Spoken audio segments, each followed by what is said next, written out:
मनोज जी, पूरे बिहार में आपने खूब कैंपेन किया, 50 से ज्यादा रैलियां सुनी और आपके गाने भी मैंने कैंपेन के दौरान सुने। बड़े उत्साहित होकर आपने कैंपेन किया, तो ये जो नतीजे आए हैं इस पर आपका रिएक्शन क्या है, ये भी सुनना जरूरी है। रजत भैया, बिहार के 78 सीटों पे मैं गया हूँ नॉमिनेशन और रैली ले करके, और मैंने हर जगह जो मोदी जी और नीतीश के लिए विश्वास देखा, मोदी जी नीतीश जी की जोड़ी, ऐसा लगता था जैसे बिहार के लोगों को इसके पहले कभी ये खुशी मिली नहीं है। मैं आपको एक मिनट के लिए होने से लेकर नाली बनने से लेके, ये बड़ी खबर है, राघोपुर से तेजस्वी यादव अपनी सीट पर पीछे चल रहे हैं 1200 वोट से। तेजस्वी यादव राघोपुर से अपनी सीट से 1200 वोट से पीछे चल रहे हैं। ये इस वक्त की बड़ी खबर है। मनोज जी माफ कीजिए, आपको बीच में रोका, आप अपनी बात कहिए।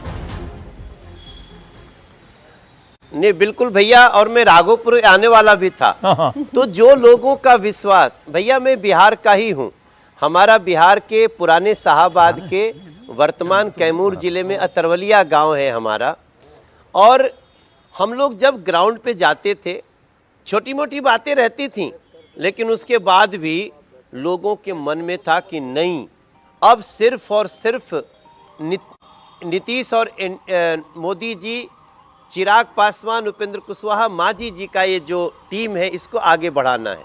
और इसमें मैं एक दो बात आपको इम्पोर्टेंट बताना चाहता हूं भैया।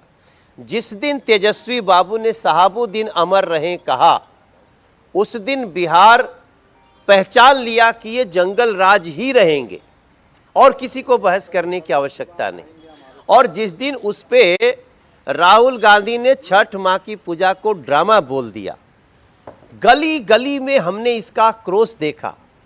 और हम उस बिहार को भी देखे रजत भाई साहब, जहां नहर पे पुलिया बनाने के लिए हमको अनशन करना पड़ता था। आज बड़ी बड़ी नदियों पे जो पुल बनते हैं, वो बिहार के लिए राघोपुर एक एग्जाम्पल है। वही राघोपुर से नदी हेल हेल कर जाने में न जाने कितने लोग काल कवलित हो गए, और वहीं आज बख्तियारपुर का पुल बना जो वर्ल्ड लेवल का ब्रिज है रजत भाई साहब। तो अनाज है, इलाज है, सीएम जीविका है, 125 यूनिट बिजली फ्री है। ये सब से इतर हमने एक जो महसूस किया, बिहार का प्राइड जो बढ़ा। अब बिहार अपमान का नाम नहीं रहा, अब बिहार सुपर सम्मान का नाम हो गया है। और ये जो उसका रिजल्ट मिल रहा है, मुझे आश्चर्य नहीं हो रहा है। मैंने पूरे चुनाव के दौरान कहीं भी लोगों का निगेटिव नहीं सुना। जो दूसरे पार्टी को सपोर्ट कर रहे थे, वो भी मुस्कुरा मुस्कुरा के धीरे से कहते थे, नहीं है तो मोदी नीतीश ने किया तो है। तो इसका रिजल्ट ऐसा रुझान है, मैं रुझान पे अभी क्या बोलूं। लेकिन इस समय जब आपसे बात कर रहा हूं 11:10 हो रहे हैं। ये रुझान बहुत इंपॉर्टेंट होता है रजत भाई साहब, और हमें आशा है कि जो हमारी अपेक्षा थी 175 प्लस की, वो पूरी हो रही है। जी, असल में इस वक्त तक जो रुझान आते हैं वही बाद में नतीजों में कन्वर्ट होते हैं। इलेक्शन कमीशन की वेबसाइट भी मैंने अभी थोड़ी देर पहले देखी है, उसमें भी एग्जैक्टली यही रुझान है और ये नतीजों में परिवर्तित होंगे, इसमें अब कोई बहुत ज़्यादा शक नहीं है। 194 194 पर एनडीए आगे है, 194 200 हो सकता है या 190 हो सकता है, लेकिन बाय एंड लार्ज इसी पर रहेगा। लेकिन एक बड़ा सवाल यह है कि पूरे कैंपेन के दौरान शुरू में राहुल गांधी ने वोट चोरी का सवाल उठाया, वोट अधिकार यात्रा निकाली।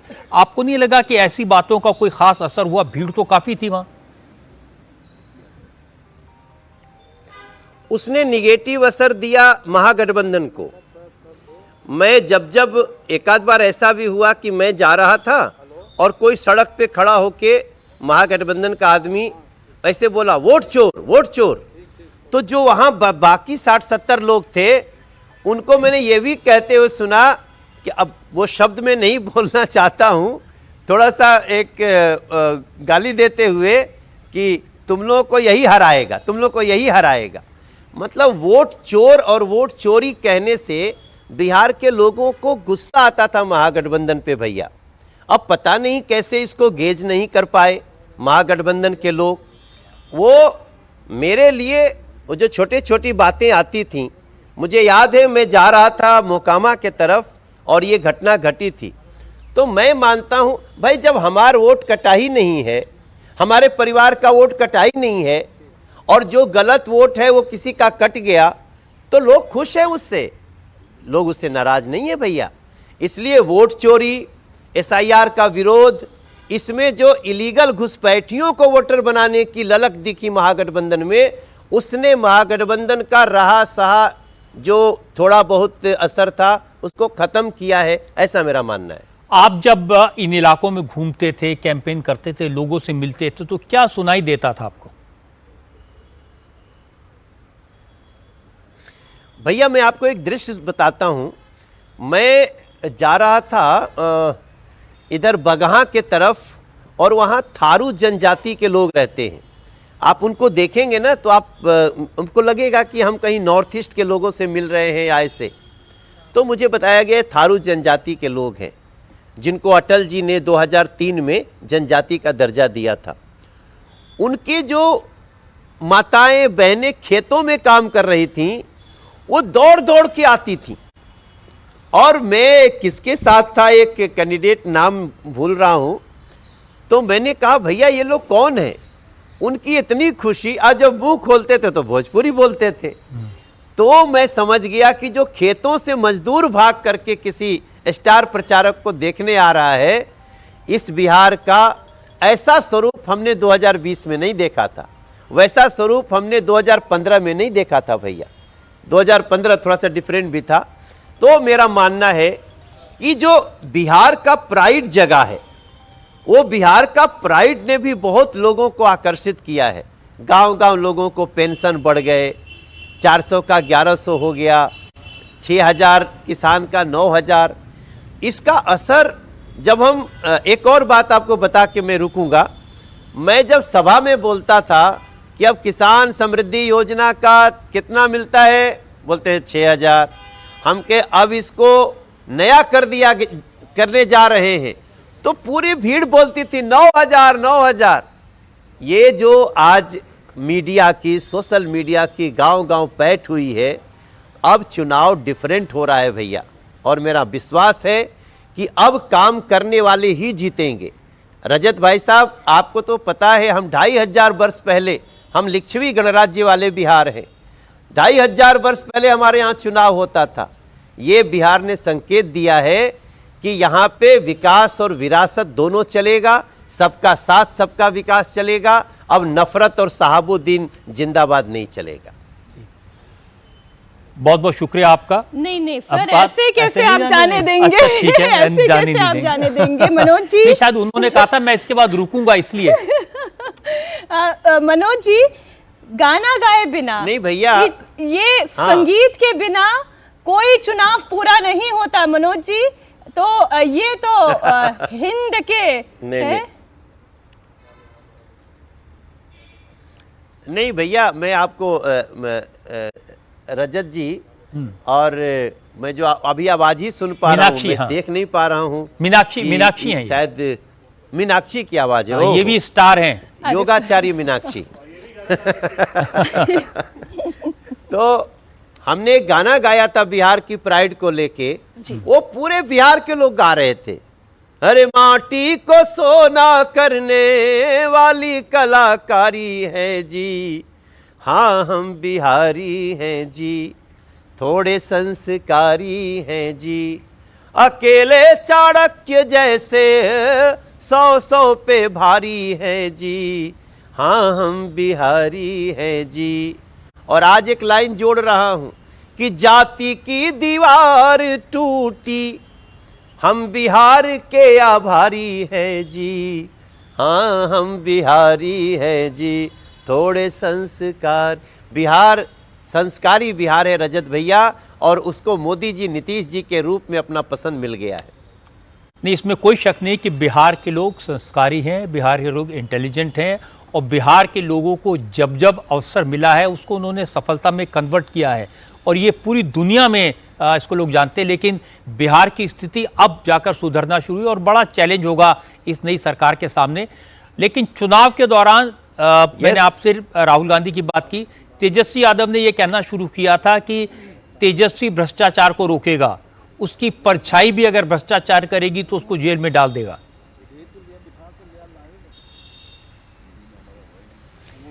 भैया क्या है कि जहां हम लोग जाते थे, जैसे ही नौकरी की बात होती थी तो लोगों से आवाज आती थी, अरे भैया खेतवा लिखवा लेगा। तो नौकरी की बात आते खेतवा लिखवा लेगा, ये एक केस से जुड़ा हुआ है।